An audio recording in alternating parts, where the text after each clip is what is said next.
కోసిగి మండలం నేలకోసిగి గ్రామంలో స్థానిక నాయకులతో పాటు పెన్షన్ లబ్ధిదారులకు ఎన్టీఆర్ భరోసా పెన్షన్ పంపిణీ చేసిన మంత్రాలయం తెలుగుదేశం పార్టీ ఇన్ఛార్జ్ ఎన్ రాఘవేంద్ర రెడ్డి.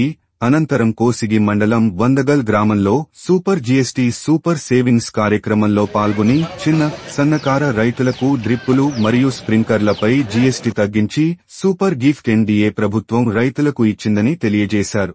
అనంతరం రాఘవేంద్ర రెడ్డి మాట్లాడుతూ మంత్రాలయం నియోజకవర్గంలో సచివాలయం అధికారులు నిర్లక్ష్యం వహిస్తున్నారని, సమయపాలన పాటించకపోతే అధికారులపై వారి ఉన్నత అధికారుల దృష్టికి తీసుకెళ్లి వారిపై కఠిన చర్యలు తీసుకుంటామని తెలియజేశారు. వందగల్ గ్రామంలో అగ్రికల్చర్ ఆఫీసర్లు ఏర్పాటు చేసినటువంటి సూపర్ జీఎస్టీ సూపర్ సేవింగ్ కార్యక్రమానికి ముఖ్య అతిథులుగా వచ్చినటువంటి కోసిగి మండల నాయకులకు, అదేవిధంగా వందగల్ గ్రామ నాయకులకు, గ్రామ పెద్దలకు అందరికి కూడా నా ధన్యవాదాలు తెలియజేస్తున్నా. ఈరోజు మన కూటమి ప్రభుత్వం గత పాలకులు రాష్ట్రాన్ని నాశనం చేయడం జరిగింది. అయినప్పటికీ ఆ అప్పులు కడుతూ, అప్పుల భారాన్ని భరిస్తూ ఈరోజు జిఎస్టీ ద్వారా రాష్ట్రానికి ఎన్నో కోట్లు డబ్బులు వచ్చేటివి. అలాంటివి మన ముఖ్యమంత్రి గారు ప్రజలు బాగుండాలనే ఉద్దేశంతోనే, ప్రజలు బాగుంటేనే రాష్ట్రం బాగుంటుందని చెప్పి రైతులకు కానీ ప్రతి ఒక్కరు, అంటే ఇల్లు కట్టుకోవాలనుకునే వాళ్ళు కూడా వైర్ తెచ్చుకోవాలనుకుంటే జిఎస్టీ, ప్రతి సిమెంట్ తెచ్చుకోవాలనుకుంటే జిఎస్టీ, అంటే ప్రతి దానికి జిఎస్టీ ఉండేది.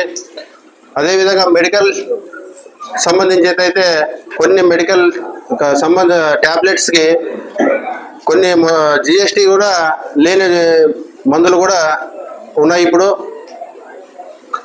12% ఉన్న జిఎస్టీని 5%కి, 7% ఉన్న జిఎస్టీ 0 చేయడం కూడా ఈ మెడికల్ దాంట్లో చేయడం జరిగింది.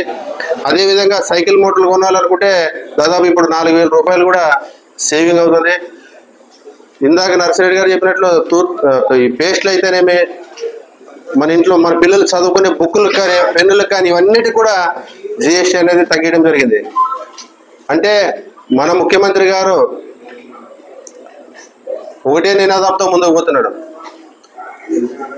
ఎంత అప్పు అయినా గత ప్రభుత్వంలో చేసిన అప్పుల్ని కడుతూ ఇలాంటి నష్టాలను కూడా భరిస్తూ ఈరోజు రాష్ట్ర ప్రభుత్వం ముందుకు పోతుందంటే అది ఒక చంద్రబాబు నాయుడికే సాధ్యమవుతుందని చెప్పి తెలియజేస్తున్నా.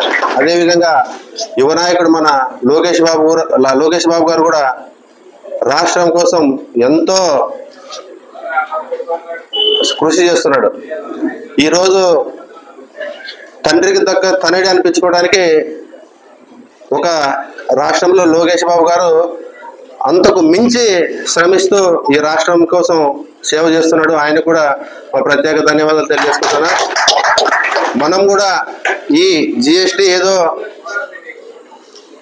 షాప్స్కి వెళ్తే ఈరోజు ఏదో దసరా ఆఫర్లు వచ్చినాయని అనుకుంటాం, కానీ ఈ ఆఫర్ ఇచ్చింది కూటమి ప్రభుత్వం అని చెప్పి తెలియజేసుకుంటున్నా. మనం ప్రజలకు కూడా తెలియాల్సింది ఏంటంటే, మన పాంప్లెట్స్ ఏవైతే ఉన్నాయో ఆ పాంప్లెట్స్ అన్ని కూడా ప్రజలకు ఇస్తూ, మన కార్యకర్తలందరూ ప్రజలకు ఇస్తూ మనం ఏదైతే చేస్తున్నామో వాళ్ళకి వివరించి షాప్స్కి వెళ్తే ఖచ్చితంగా ఇది దసరా ఆఫర్ కాదు, కూటమి ప్రభుత్వం ఆఫర్ అని చెప్పి తెలియజేస్తే బాగుంటుందని చెప్పి తెలియజేసుకుంటున్నా. కాబట్టి మనం అందరూ కూడా కష్టపడి, మనం ముఖ్యమంత్రి ఏదైతే కష్టపడుతున్నాడో అందులో మనం సగమైన కష్టపడి ఆయనకు మంచి పేరు తీసుకురావడానికి అందరు కార్యకర్తలు కూడా కృషి చేయాల్సిన బాధ్యత మనపై ఉంది. మనం అందరూ కూడా ముఖ్యమంత్రి గారు ఏ రాష్ట్ర ప్రభుత్వం ఏదైతే పథకాలు చేపడుతుందో ఆ పథకాలని మన కింద స్థాయి గ్రామాల్లో ఖచ్చితంగా వివరించాల్సిన బాధ్యత మనపై ఉంటుంది. మనం వివరించాల్సిన బాధ్యత కూడా మనదే అని చెప్పి తెలియజేసుకుంటున్నా. మనం ప్రజలకు మనం వివరించలేనప్పుడు మీకు ఇప్పుడు నేను చెప్పినట్లు ఏదో దసరా ఆఫర్ వచ్చింది అనుకుంటారు. దసరా ఆఫర్ కాదు, అది కూటమి ప్రభుత్వం ఇచ్చినటువంటి ఆఫర్ అది. కాబట్టి మనమందరూ కూడా ప్రజలకు వివరిస్తే బాగుంటుందని చెప్పి తెలియజేసుకుంటున్నా. అదేవిధంగా అగ్రికల్చర్లో అయితే ఇంతకుముందు పైపులు కొనాలన్నా జిఎస్టీ, స్ప్రింక్లర్స్ కొనాలన్నా జిఎస్టీ, ఇది డ్రిప్ ఇరిగేషన్ డ్రిప్ పైపులు కొనాలన్నా జిఎస్టీ ఉండేది. ఈరోజు అది కూడా తగ్గించడం జరిగింది. ఈ రైతులకు కూడా మనం తెలియాల్సిన బాధ్యత మనందరిపై ఉంటుంది. మనమందరూ కూడా ఒక ఐకమత్యంతో తెలుగుదేశం పార్టీకి, కూటమి ప్రభుత్వానికి ముందుకు తీసుకెళ్తే మనకు మంచి పేరు వస్తుంది, మన నాయకుడికి మంచి పేరు వస్తుంది, మన ముఖ్యమంత్రికి, మన ప్రభుత్వానికి మంచి పేరు వస్తుంది అని చెప్పి తెలియజేసుకుంటున్నాం. కాబట్టి మనమందరూ కూడా శ్రమించి ఈ విషయాన్ని ప్రజల్లోకి తీసుకోవాల్సిన బాధ్యత మనదే అని చెప్పి తెలియజేసుకుంటూ ఈ అవకాశం ఇచ్చిన ప్రతి ఒక్కరికి నా ధన్యవాదాలు తెలుసుకుంటూ సెలవు. మన మంత్రాలయం నియోజకవర్గంలో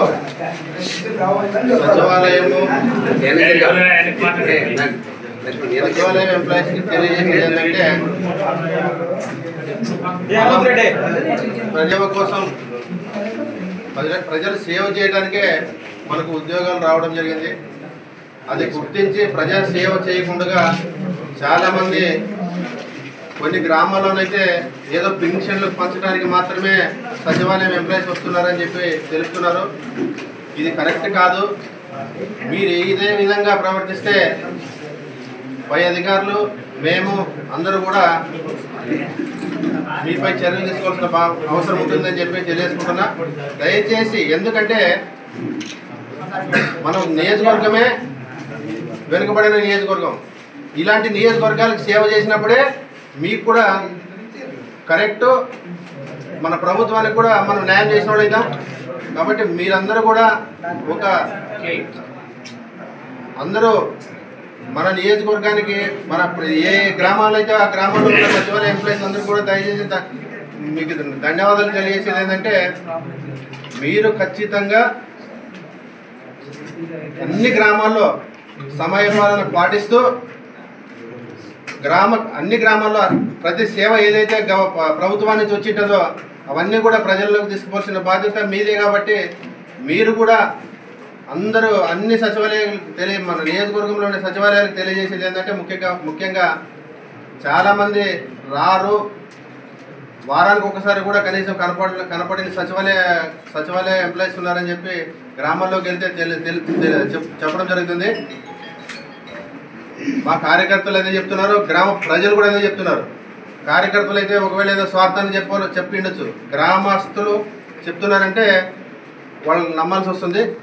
దయచేసి మీకు రిక్వెస్ట్ చేస్తున్నా, అలాంటివన్నీ వదిలి అన్ని గ్రామాల్లో అందుబాటులో ఉండి ప్రజలకు సేవ చేయవలసిందిగా కోరుతున్నాను.